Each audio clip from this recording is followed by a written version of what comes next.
deciding like, do you like more of a loose or baggy fit? Do you like more of a fitted and slim fit? At that time, what was the trend? Baggy or fit? I believe it was It fit. depended on where they were in the country. Oh. So, like, if it was people in the Midwest, Mm-hmm. they typically swayed more towards like baggy or loose. Okay.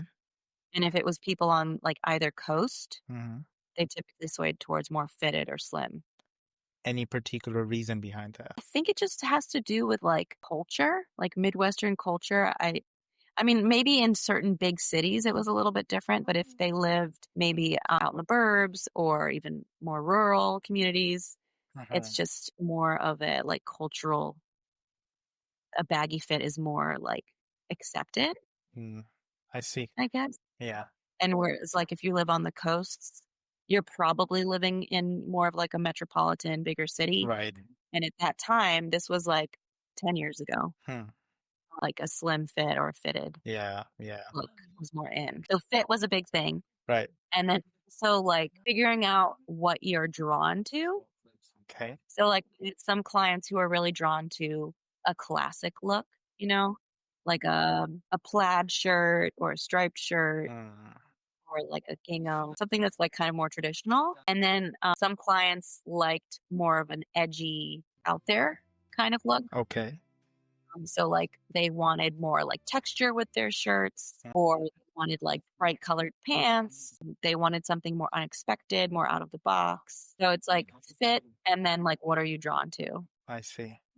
And like how do you want to express yourself with your clothes? Right. So, what are the particular things if a man do order and buy just whatever the things that he ordered or has a style, you say, "Oh, this guy has a good taste." To you, To me, to me, yeah. I loved it when guys like to be a bit more out of the box and more fashion forward. So Okay. like people who were like, I love a bold print. Mm-hmm. I love mixing colors. Mm-hmm.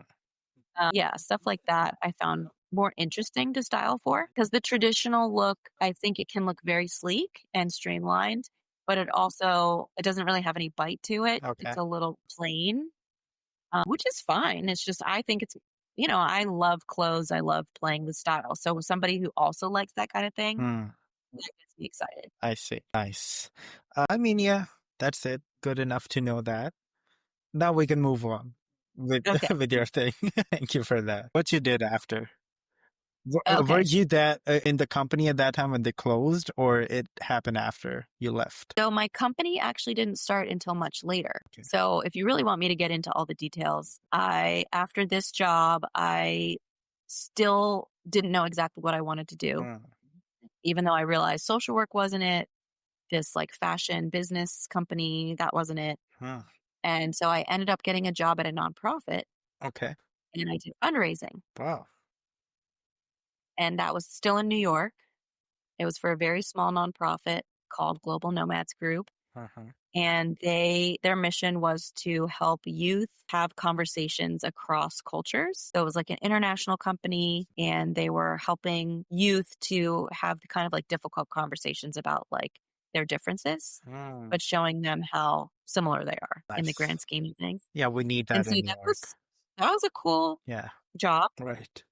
I enjoyed it. I learned a lot again, and I got to like run and plan a bunch of events, which was really neat.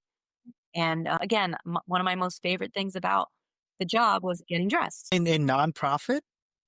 Oh, Yeah, I I mean, went. when you go to meet the people. Yeah, Okay. I went to an office and I would have to like go search for different venues for events. I would have to meet with donors. I was part of our board meetings.